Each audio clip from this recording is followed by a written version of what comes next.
The following program is brought to you free of charge by the sponsorship of Novus Ordo Watch. See for yourself that the Church of the Second Vatican Council is not in fact the Catholic Church of the ages. Go to novusordowatch.org. That's novusordowatch.org.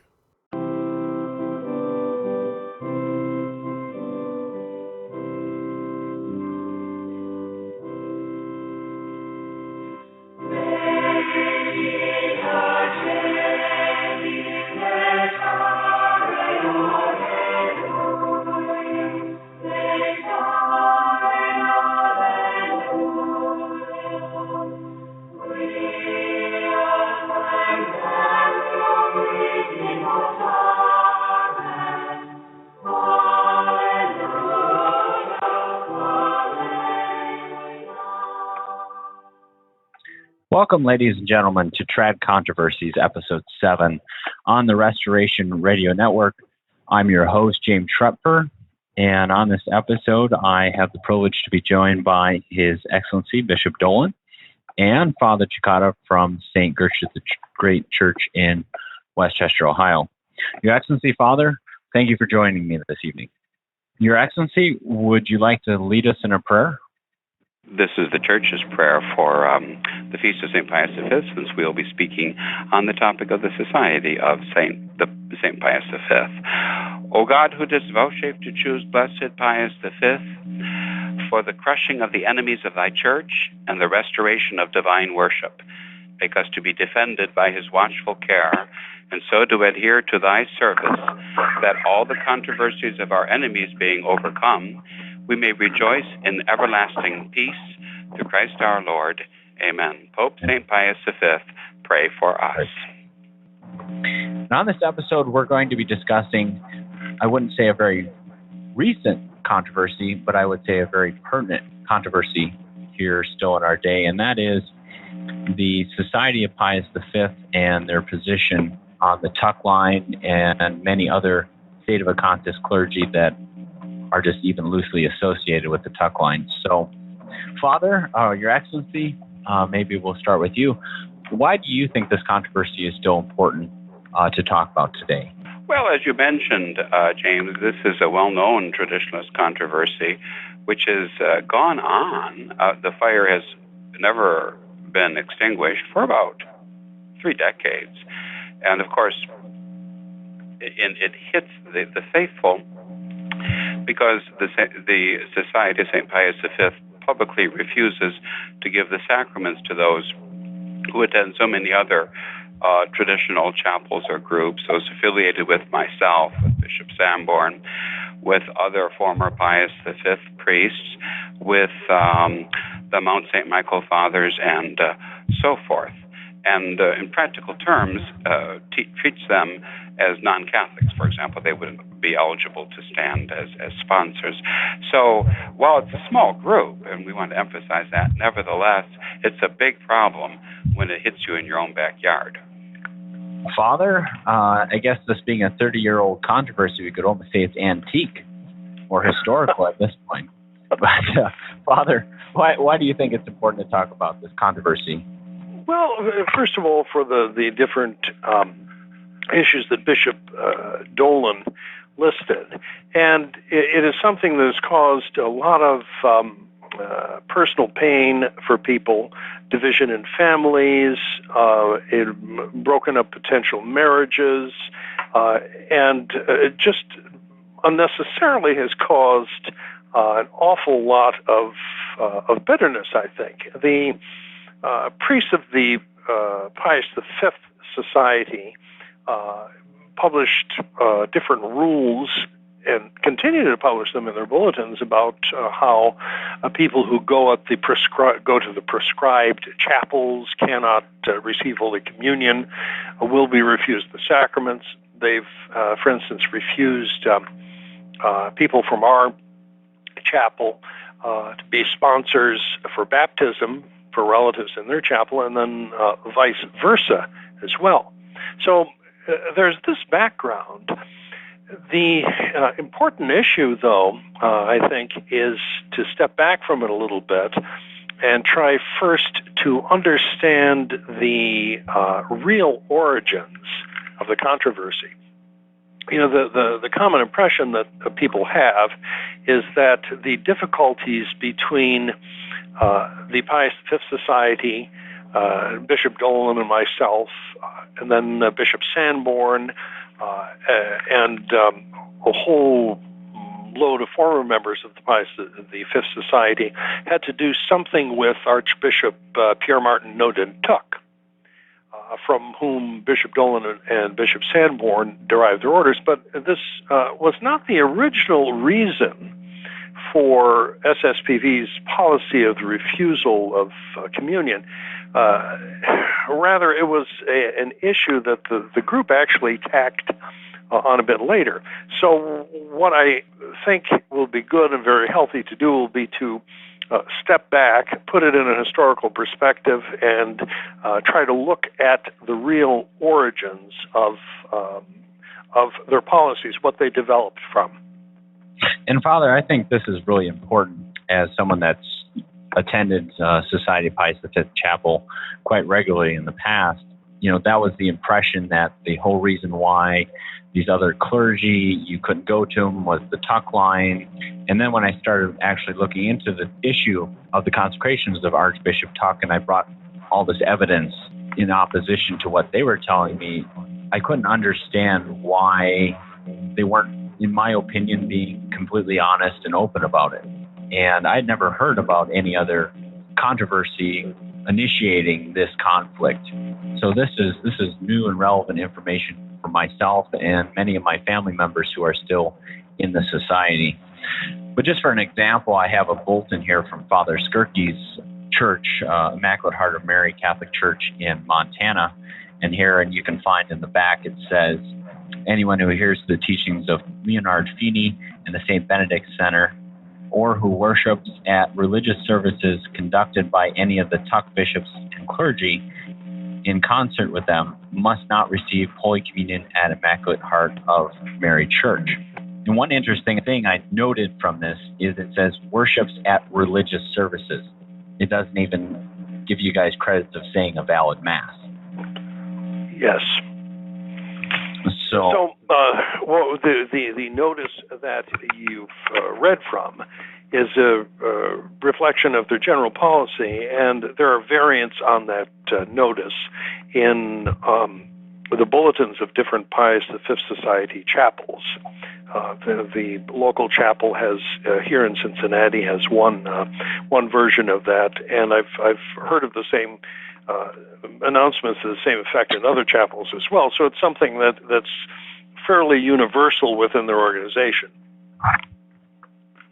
Well, Your Excellency, maybe let's go back. I thought a good place to start would be before the Society of Pius V was even formed. And I think especially for the younger generation of trads out there, we don't really understand the situation back in the middle to late 70s, early 80s, how the traditional movement was even structured in the United States. So I was wondering if you could give us a little bit of background on how were the priests organized, how did the chapels function, who even owned the chapels at the time, kind of how the whole trad movement was organized, if you could. Well, thank you, James. I'll probably leave the ownership questions to Father Cekada, since he's sort of our resident legal eagle. But having been almost from the very start, since I went to the seminary with Archbishop Lefebvre in January of 1973, and a few months later, Father Kelly was ordained to the priesthood by Archbishop Lefebvre. I could speak about how things were at the very beginning. That is to say that for us it was a very loosely knit organization of priests who were pursuing different apostolates. And Father Kelly was involved on Long Island with the school and with a parish that he had started himself and had developed. Bishop Sanborn ended up taking care of the seminary, which at that time was in Michigan, and I had developed, served some of the missions that the earlier fathers had developed, and then began quite a bit of mission work throughout the United States. Maybe that would be said first, and then naturally the personalities of the different priests, I suppose, started to emerge, and things were sort of stamped by that. Father Kelly actually was very often absent. Nevertheless, he had a great influence as to how things were done. At that time, I think I would like to note, too, that while the St. Pius V Society emphasizes today their opinionism, not opinionism about Archbishop Tuck, rest his soul, but opinionism about this man Bergoglio as to whether or not he's a true vicar of Christ. Back then, there was no question about that. We were all most firm. What united us all together was a firm adherence of the Catholic faith and a desire to spread that faith to as many souls as possible. We didn't start out by denying sacraments to people. We were all just busy doing a whole lot of things. Over time, I think you could probably say that the internal there were disagreements about internal authority questions, because essentially everybody was highly independent, very American, and nobody really wanted to be told what to do. I guess I will say something about the ownership of property. Since we were loosely affiliated with Archbishop Lefebvre, there were different policies that the Archbishop had. And some years it was done one way, some years it was done another way. Father Cekada, what do you think about that? Yes, that's sort of a little bit of a tangent in the controversy, but to show you how loosely things really ran in the Pius X Society, there were no really firm rules as regards the ownership of property. And at one point, the property was supposed to be held by members of the laity. At another point, the society was supposed to have control. At another point, we were supposed to go back to ownership by the laity. So there was this change of policy. Things were run in sort of a loose way in the Pius X Society. The other thing that should be noted is Bishop Dolan mentioned that the idea of organization and rules and everything, it was in fact very loose. In fact, it was so loose that I did not see the statutes of the Society of St. Pius X as a religious organization until I moved to Oyster Bay in 1980, and that was 3 years after my ordination to the priesthood, and I actually found a copy in the storage area in the basement. I thought, well, this is very interesting. I've never seen these things before. So it was, internal organization was kind of casual at that level. It, of course, eventually tightened up in the Pius X Society, but nevertheless, that's how it was at the beginning. This idea that things were sort of loose and independent the way things operated. So if I'm understanding this right, the priests, which are essentially missionary priests, and the priests for saying Mass is in hotel rooms, homes, old buildings somebody bought and refinished, and the priests were viewed as connected each with their own mission, so to speak, not the mission connected to that larger entity being the Society of Pius X. Yes, that's essentially correct. In fact, when we had our dispute with Archbishop Lefebvre in 1983, and I came here to Cincinnati and had the somewhat unpleasant task of informing the people what had happened, a number of people came up to me afterwards and said, "Who's this Archbishop Lefebvre you're talking about? What's the Society of St. Pius X? I mean, why do they want to change our worship and foist these fake priests on us. So it was that loose. It was actually that loose. After you separated from the Society of Pius X, or in essence were kicked out by Archbishop Lefebvre, initially there were 9 priests, and you were joined by 3 others, I believe? Yes. There were 9 priests. We were referred to as the 9. It was Clarence Kelly and Donald Sanborn, Daniel Dolan, myself, Joseph Collins, Gene Berry, Thomas Zapp, and then later we were joined by Daniel Ahern and Dennis McMahon and Thomas Mroczka. So so it was 9 that went to 12. The 12 who became, as it were, the Society of Pius V. But the thing to be pointed out that while we were at 12, eventually 8 of those 12 priests left. So now they're the only original members are Bishop Kelly, Father Jenkins, Father Mroczka, and Father Skierke, and that's it. And basically the controversies were and the difficulties became apparent to those priests, and they, as it were, voted with their feet.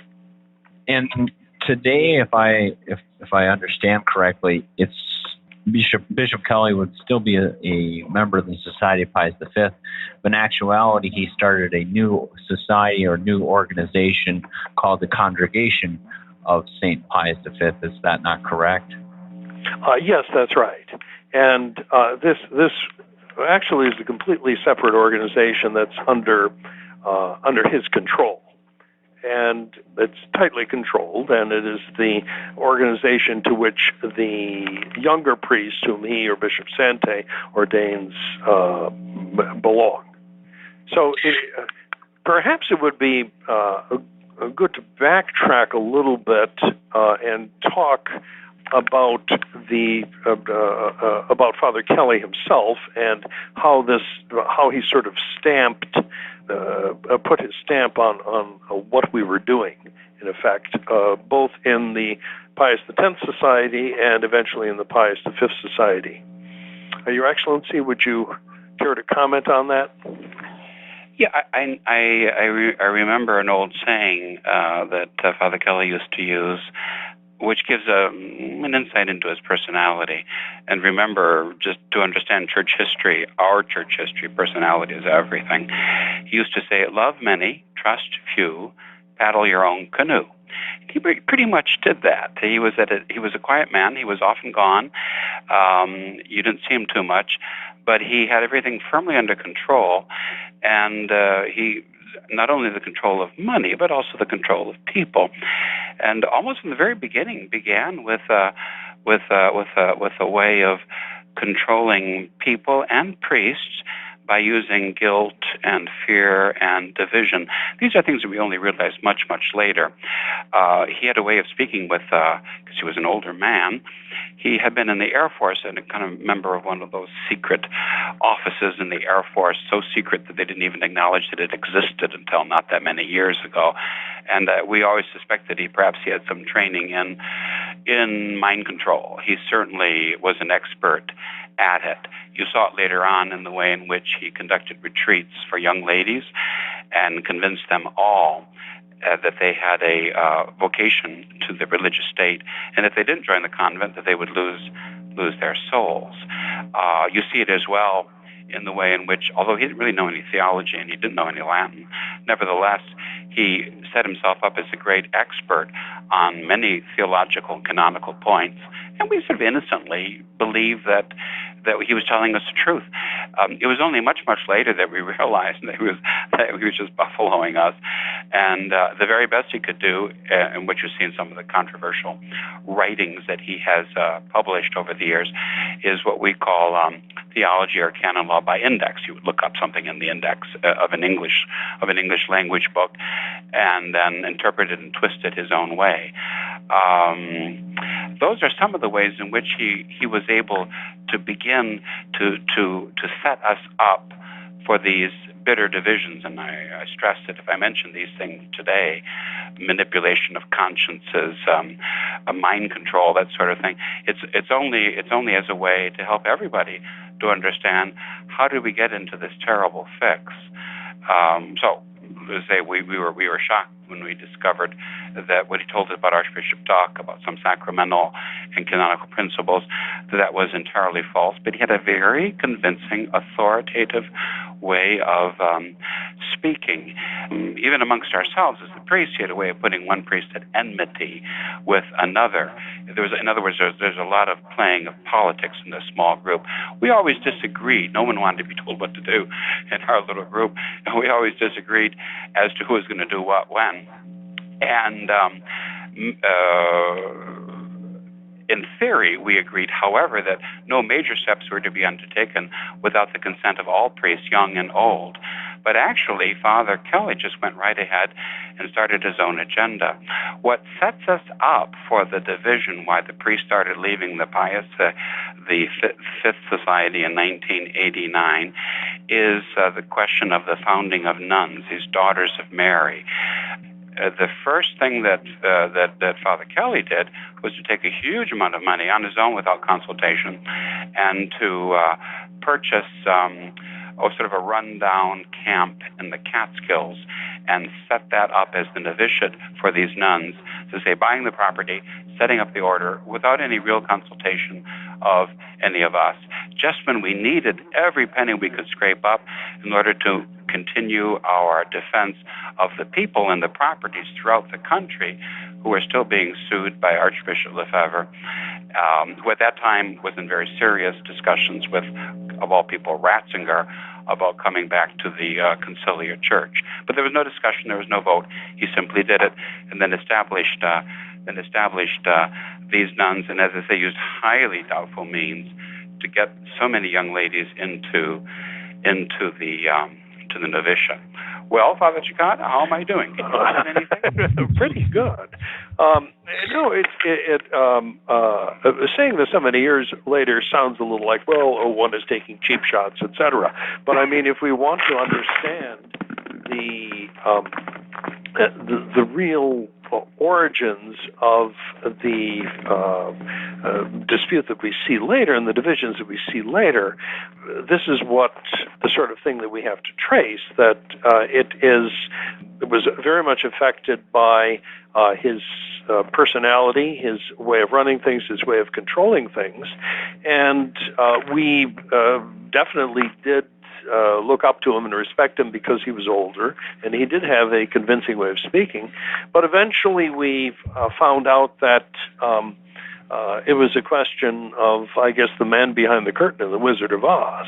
That, on so many of these things, when we did our own research, we ended up being deceived. It was all a question of control, wasn't it, Father? It was all control. He wanted to, as you wrote, he wanted to create a little orderly little world in his corner of the Catskills with the nuns under him, and eventually young priests. He wanted control of the nuns, control of priests, and control of the people. That's pretty much the sad story of these divisions. It was Father Kelly and his desire for total control. So, Father, if we step back, and I really want to just clarify this point for listeners, and that would be before the split, during the split with the Society of Pius X, and even with the formation of the Society of Pius V, the priests, while they were still functioning as a loose organization, did not look to Father Kelly as the leader to make all their decisions. No, that's true. In fact, we talked about the position that he had, which was district superior, even in the Pius X Society, as someone who has certain moral authority, but not really any sort of authority to command. He certainly didn't have that under the rules of the Pius X Society, and he certainly didn't have that sort of authority. We didn't recognize that in him when we were expelled from the Pius X Society and ended up as the Pius V Society.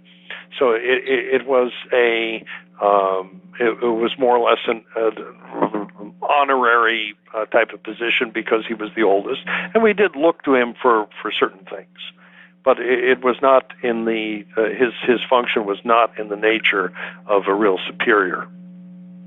So his beginning of the convent, the Daughters of Mary, on his own, really was ignoring the rest of the priests that were associated at the time and supposed to be functioning in some way together with him.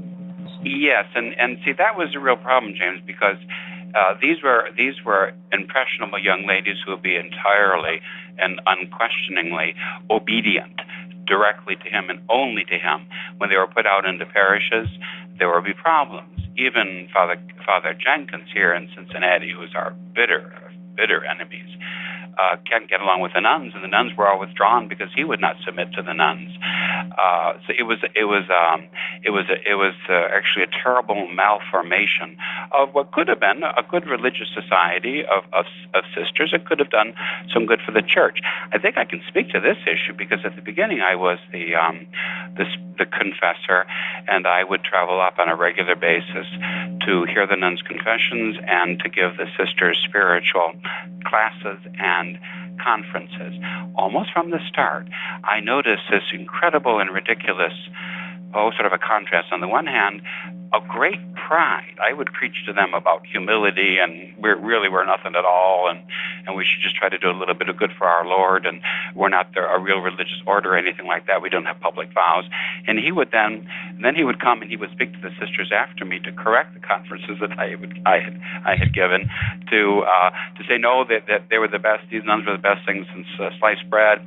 There had never been an order like that in the whole before in the whole history of the church, and they were just really great.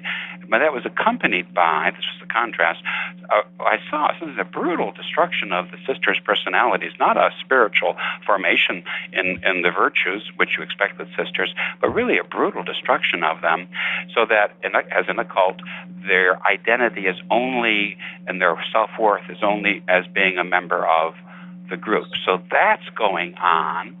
And then there was a big kind of a scandalous controversy about one of the nuns that was kidnapped by her family and deprogrammed, and then Father Kelly decided to go on the Phil Donahue show. That's before your time, James. But it was a controversial one of those talk shows, a bit like Oprah, maybe something like that. And then there were, although we didn't want it, there were conferences given at all of our chapels throughout the country, and all the lay people had to get in on all of this controversy. But the purpose of the controversy was to mold the people, as well as the priests, into obedient subjects, just like the nuns, to, guess what, Father Kelly. And even the public meetings that were held, different crowd control techniques were put into effect. So you're talking about Father Kelly and developing as a real cult leader, and then a stumbling point is the nuns, who, far from assisting us, then became a real cause of division for us. And that's what led to all of the problems in 1989. There was a former Pius X sister, whose brother was one of our priests, Father Barry, and her religious name was Sister Cabrini. And she was the one who helped Father Kelly to establish his Daughters of Mary to start with. And then at some point, there were some real disagreements, because Father Kelly was, we felt, inappropriately involved, even in the very inner workings of the convent, such as a man shouldn't really have been involved with those kinds of questions with nuns. Traditionally, the nuns, even from the very start, would have their own government to take care of a lot of the internal matters. But he was a part of every aspect of life. That and some other difficulties led to letters being written and disagreements being aired. Father Kelly decided to expel the founding Mother Superior, really, Sister Cabrini, and send her to Cincinnati, and then actually wanted her put out on the street. He didn't want her even to be able to be a sister or live in a religious house or have any place to stay, I think. And at that point, I stepped forward and I welcomed her and told her she could certainly renew her vows, because all vows today are private vows, as anybody who knows anything about canon law understands. And then there was no reason why she shouldn't be able to continue her apostolate, because she had done a lot of good. So, but what I want to really stress here is the division was not over Tuck. No one even had anything controversial to say about Archbishop Tuck. We were following Father Kelly's party line back then against him. It was all a question about one nun and this new group of nuns and what should be done. So then there was an agreement that was made. Father Cekada, do you recall the terms of that agreement that was in summer of '89? We had Bishop Dolan and I were the first two, as it were, to go under the axe because of this. And however, what Bishop Dolan has just pointed out about the difficulties with the sisters at Round Top was it was not peculiar just to Bishop Dolan and myself.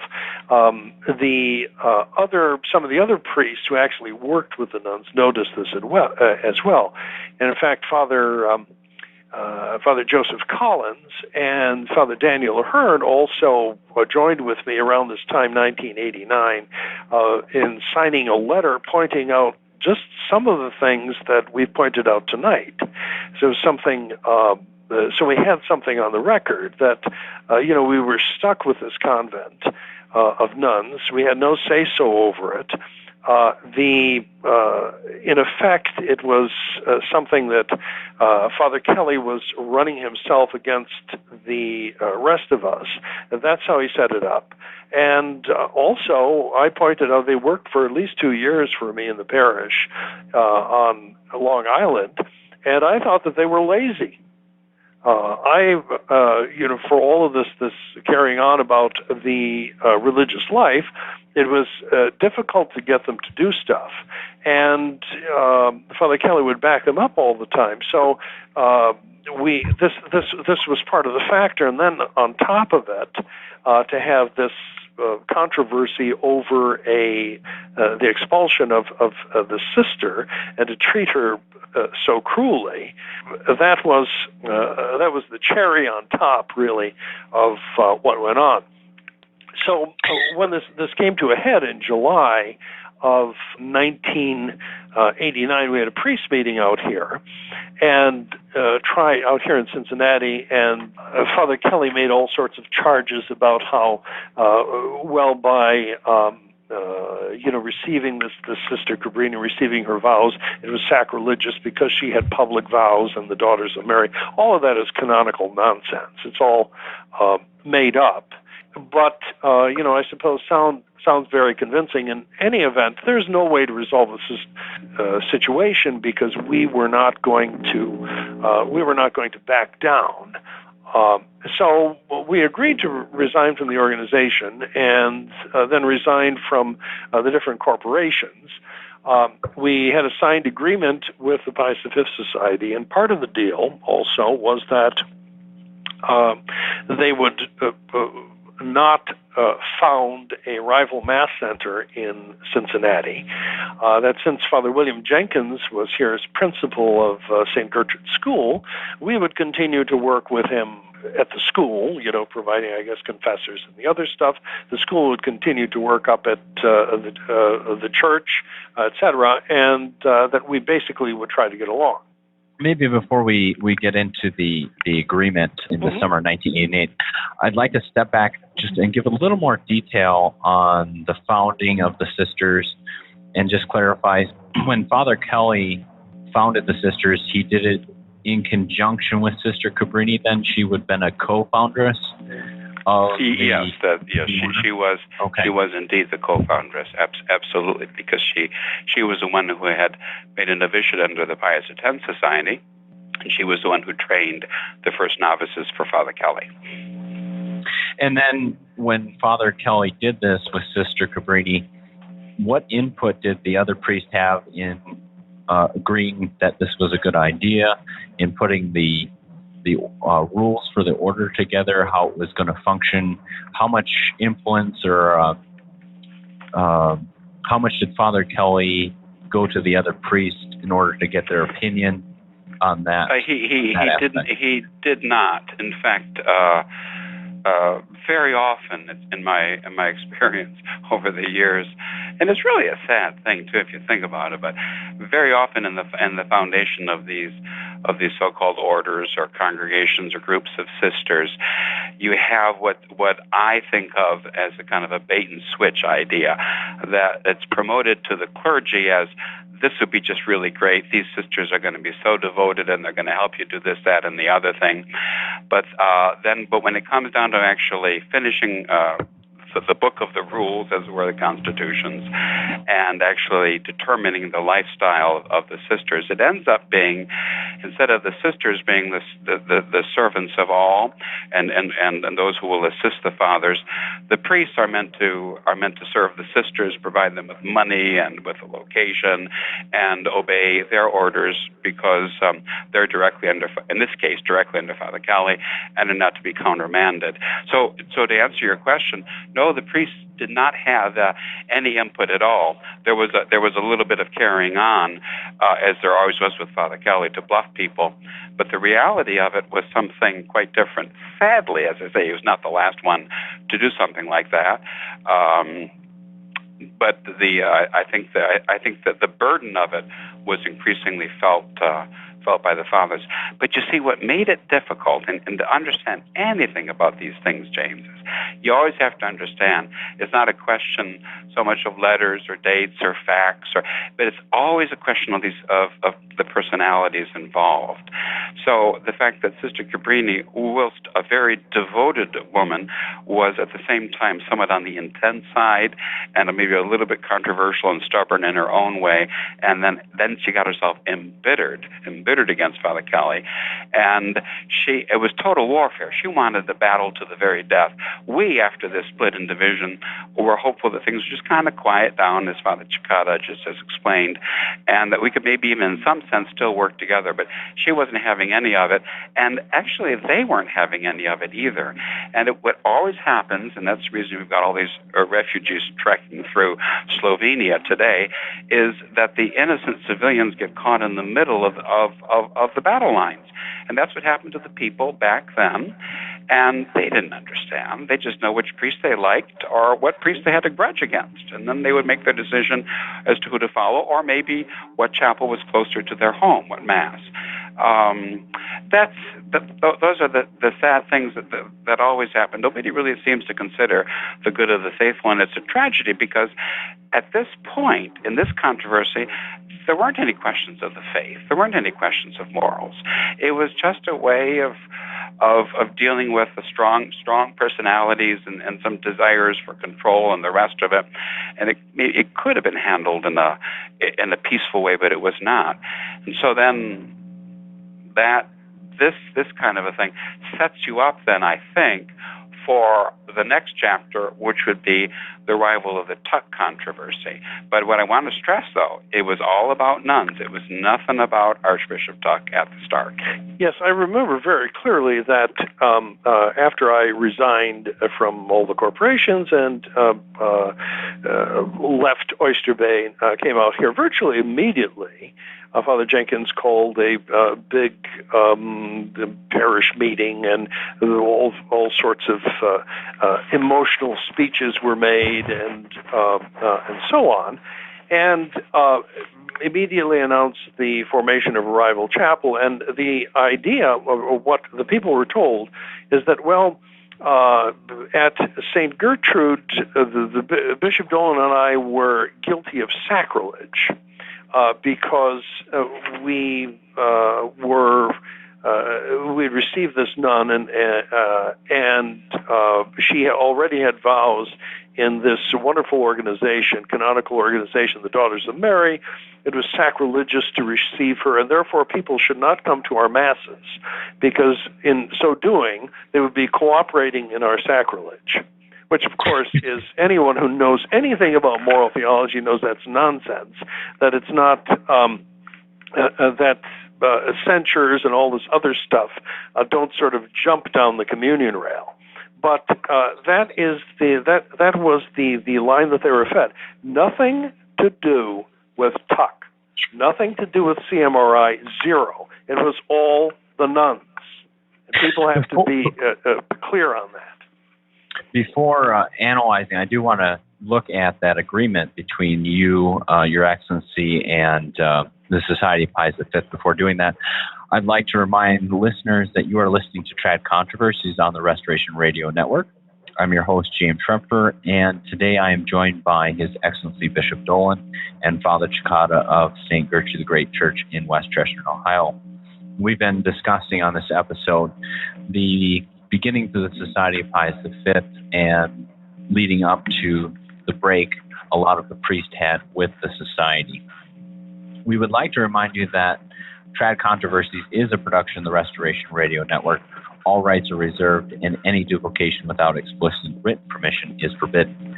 To obtain permission, please write to mail@truerestoration.org. So, your Father and Your Excellency, to go into the agreement, it very explicitly states that Father Jenkins and the Society agree not to found a Mass Center in the greater Cincinnati area.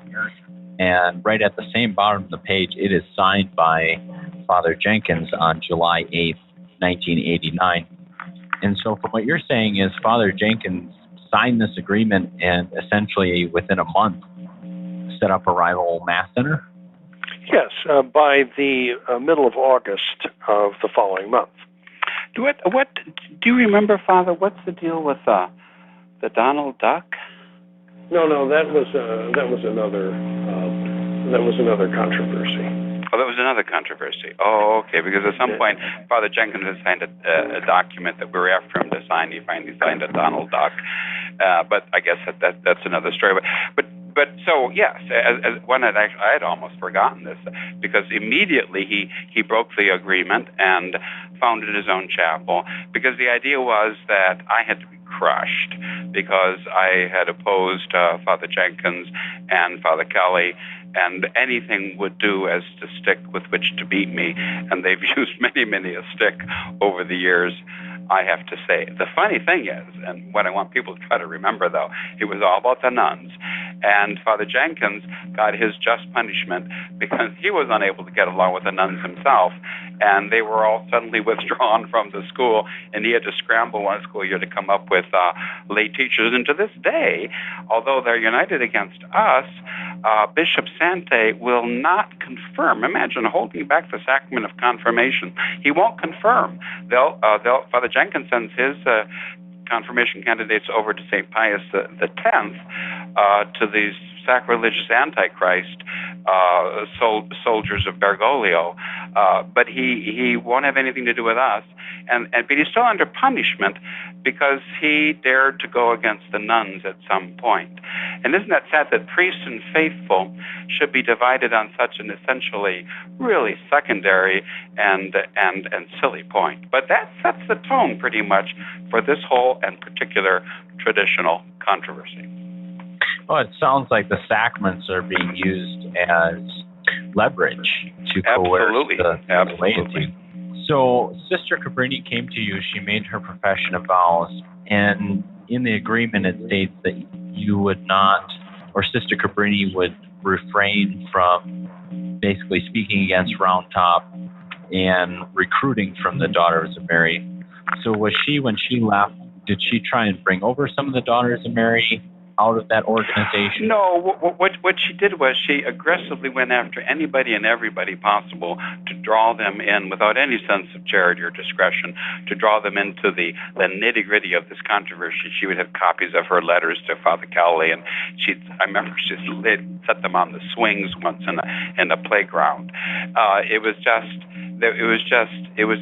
on both sides. I have to say, it was a battle to the death. It was without any prudence or any respect for the faithful and for peace. And of course, the laity felt kind of crunched in the middle between all of this, and they didn't know who to believe or who to follow. It was a very, very sad incident, I'll tell you. But as far as the agreement, we lived up to our part of it. We forbade her to conduct these campaigns, etc. But there's, Father Dolan and I didn't have any more authority over her than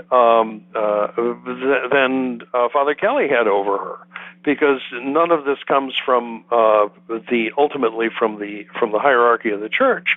And you forbid someone to do something, and you hope they see the light.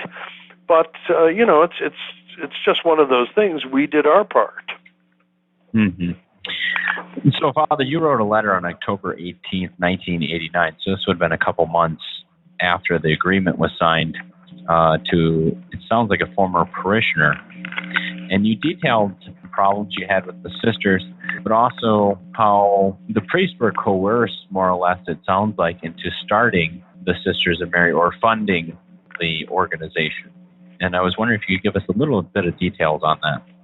Well, what happened is we didn't know anything about the finances because it was all run secretly by Father Kelly. And the chapel building fund for the people of Long Island was used to purchase this property. Father Kelly did try to do different things with investments and penny stocks that failed. So this was all done under the radar screen. The foundation of this convent in upstate New York, and the idea was that, well, somehow the chapel on Long Island was supposed to benefit from it. But it was again, the letter makes it very clear that it was the sisters, it was the foundation of the Daughters of Mary up in Round Top, New York, that was the heart of the dispute in, even in October.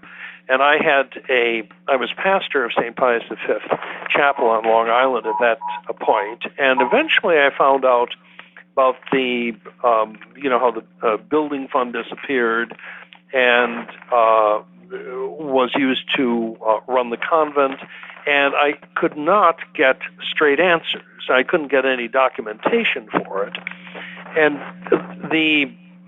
so I was faced with that, and then as pastor, and then also with the difficulties of trying to get these nuns to cooperate with the different programs at the chapel, and I had difficulties with that as well.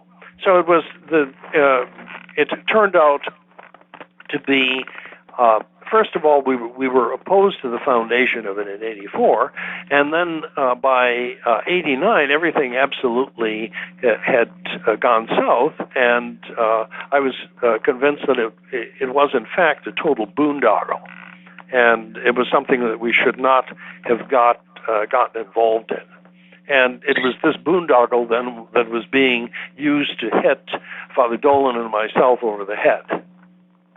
But obviously it wasn't just yourself and your excellency, because on that letter, that initial letter, June 29th, 1989, Father Collins and Father Hearn had also signed it. So what was the treatment of these priests and the other priests of the society even after you and your excellency had left? Well, it's a divide and conquer. And so having gotten rid of Father Dolan and myself, then there was an attempt to keep these other priests in the organization despite their hesitations. But eventually, one by one, they left because they could not really deal with sort of the secrecy and the deception and the control that was being exercised.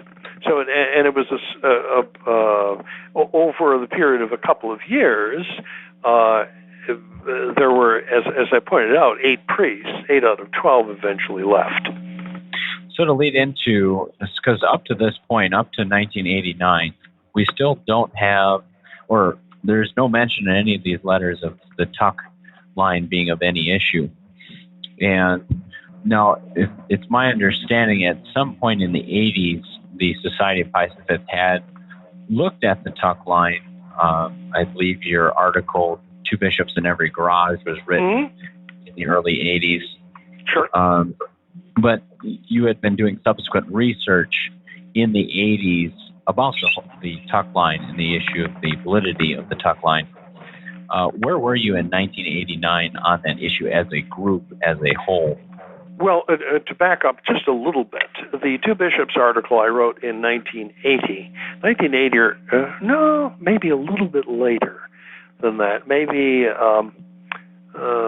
something like 82, something like that. In any event, I researched it, and when I got to the end of the article, the question was, well, is it valid or not?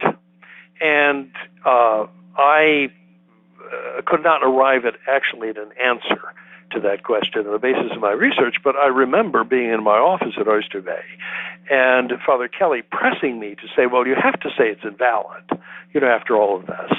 And I said, no, the criteria for determining the validity of the episcopal consecration, we still have to do research on that. I will not say that it's invalid. You can say that you don't want anything to do with them, maybe, but as far as the validity, you can't. But you see, even at that point, he was pressing for something there. And what did he say, Father? What was the reason why you had to say it was invalid? Well, Your Excellency, that is actually a few years later, and that story is even better. Oh, we can't wait. Go ahead. Oh, we can't wait. Okay. Well, here's basically what happened on the tuck issue. I didn't really want to get involved, and it was Father Sanborn who wanted to get involved. And the way he kind of came about it is we were searching around for a bishop so we could do the seminary. And he went down with a translator to see Bishop Antonio de Castro Meyer in down in Brazil. And Bishop Antonio de Castro Meyer said, well, I don't ordain any people outside of my own diocese here, outside the Diocese of Campos. But why don't you go to Gerard de Laurier? Now, Bishop Gerard de Laurier had been one of our professors at Econ, and he had been consecrated by Archbishop Tuck. So Bishop Sanborn found that very interesting and came back and he reported that. He started to research the issue. And we thought that, well, we better get around to it. And Bishop Sanborn, or Father Sanborn at that point, was supposed to research the pro side. Since I had done the Two Bishops article and knew where all the bodies were buried, decided to research the contrary side, the contra side, against involvement with the Tuck bishops. Well, what happened is we eventually presented our papers at a meeting and went back and forth on it. And afterwards, as I was talking with Father Kelly, this must have been in something like maybe 1988 or maybe even early 89, I said that, well, what Father Sanborn has come up with is convinced me that I forget exactly what the document it was, something about by Leo XIII on intention, I think. I said it's clear from that no matter what you may think of them, we have to consider their consecrations as valid. And he then said to me, and I remember very clearly the words, that he said, we can't say that the Tuck consecrations are valid. Otherwise, some of our priests will want to get involved with them.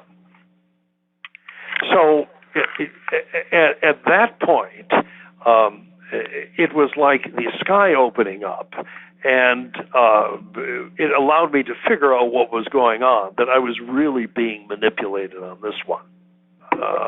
Obviously I didn't go along with it, and after I left the organization, I researched the issue further and did a study on it. But that was what I was... and then in the meantime, on the practical or the pastoral level, okay, so we're out of the organization, and it's the late fall of 1989, and we're under all this attack from these priests.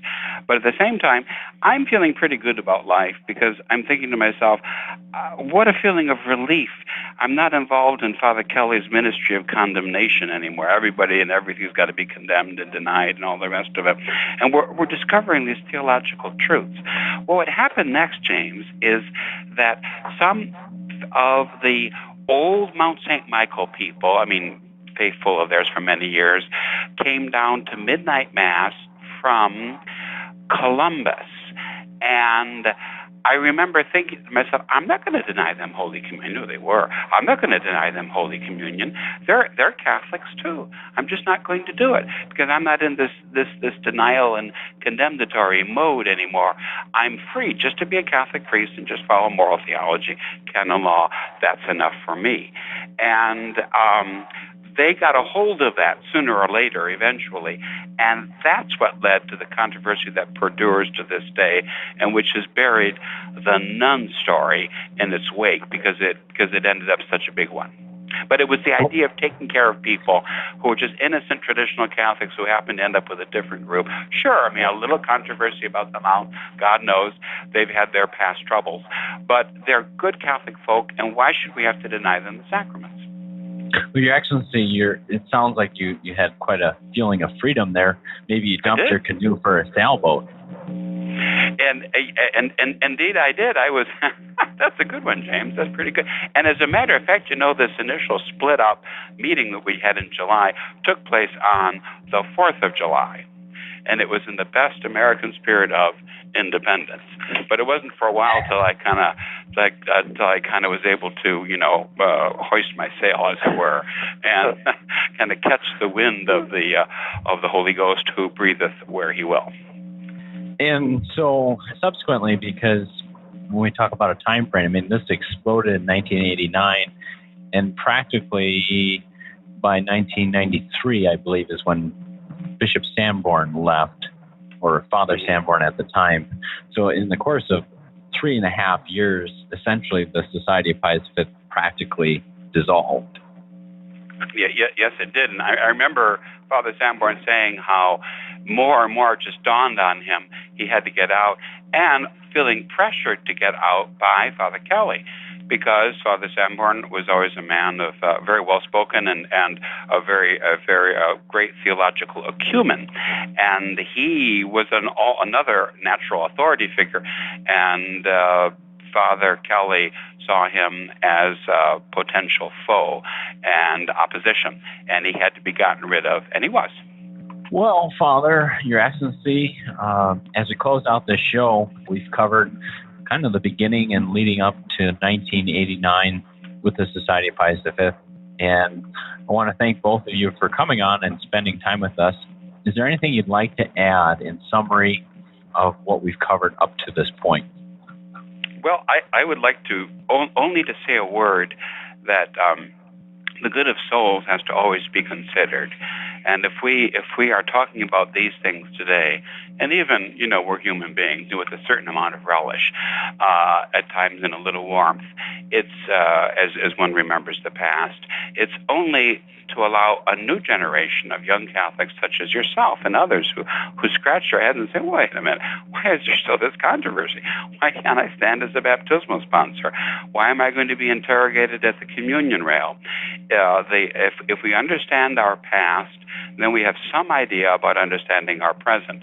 And then you put that together with Catholic principles, and you will not only understand your present, but you can understand what we should be doing, which is not following strong personalities, not allowing ourselves to be manipulated anymore, but simply being Catholics. If we all could agree on the theological principles, then we could, in this case, in this Pius V controversy, I believe sincerely that we could just all sort of forgive each other for the past, and we could be at peace, and there could be a tremendous strength that would come as a result of that. And Your Excellency, that's to just continue that point a little bit, is there isn't peace yet. People might ask why we're bringing this up on the network. I have a relation that are still refused communion. I have a cousin that essentially was refused entrance into the seminary over this issue. A friend. I know of multiple marriages that were stopped dead in the tracks, or potential marriages because of this issue. So, to me, there isn't peace, and my generation has no idea. Like I said at the beginning of the show, I thought for basically up to talking to you and Father here recently, that it was all about the tuck issue, and that was I couldn't understand why the society just refuses to look at the tuck issue honestly. But with this now, in conjunction with that, you're seeing that there's more at play here. There's more background. I hate to say it, James, but the truth of the matter is not even the nun controversy. The truth of the matter is the desire of one priest, or maybe one or two priests, who desire a different modality, a different way of conducting business, to form traditional Catholics into members of a cult or a sect or something that's very, very close to that. Unthinking obedience to the leader, hatred of everybody else outside of the group, and a great enthusiasm for following. I think that's what we've seen over 30 years, and it's a very sad thing. They don't have to live that way. They could be free too if they wanted to. But first of all, they have to sort of understand the history, understand the personalities, and understand Catholic doctrine and canon law. And those issues we will certainly look forward to discussing on future shows. Father, is there anything up to this point you would like to add or summarize? Well, it's hard to be more eloquent than an Irishman.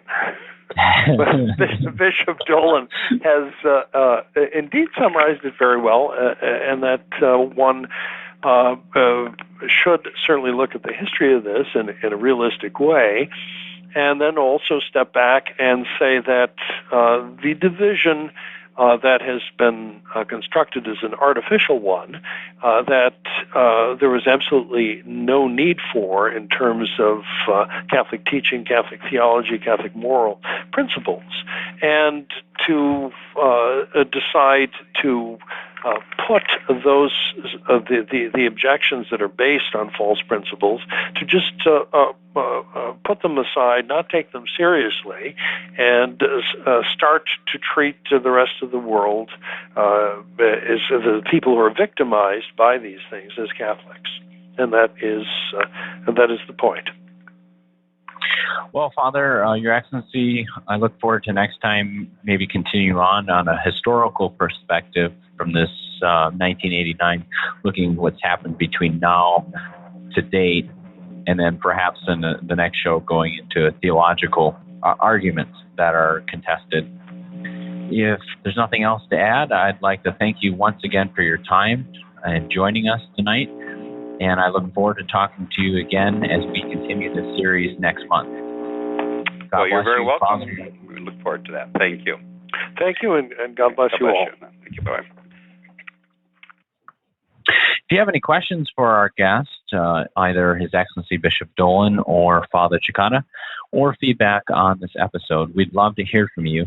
You can contact us at controversies@truerestoration.org, and we will pass along your questions or comments to His Excellency or Father. We would like to take this moment to remind you that all correspondence with us is strictly confidential.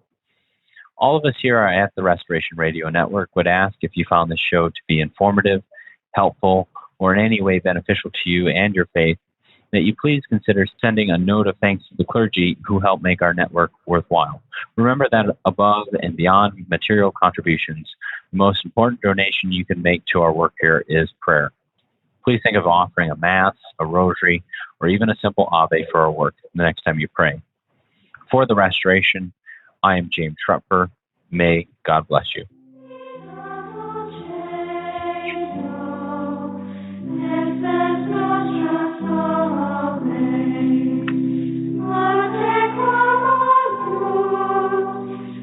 Thank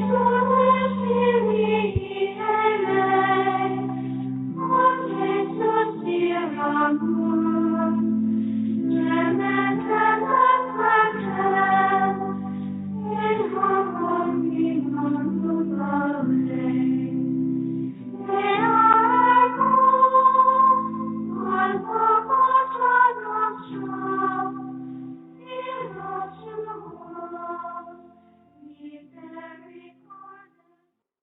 This program was brought to you free of charge by the sponsorship of Novus Ordo Watch.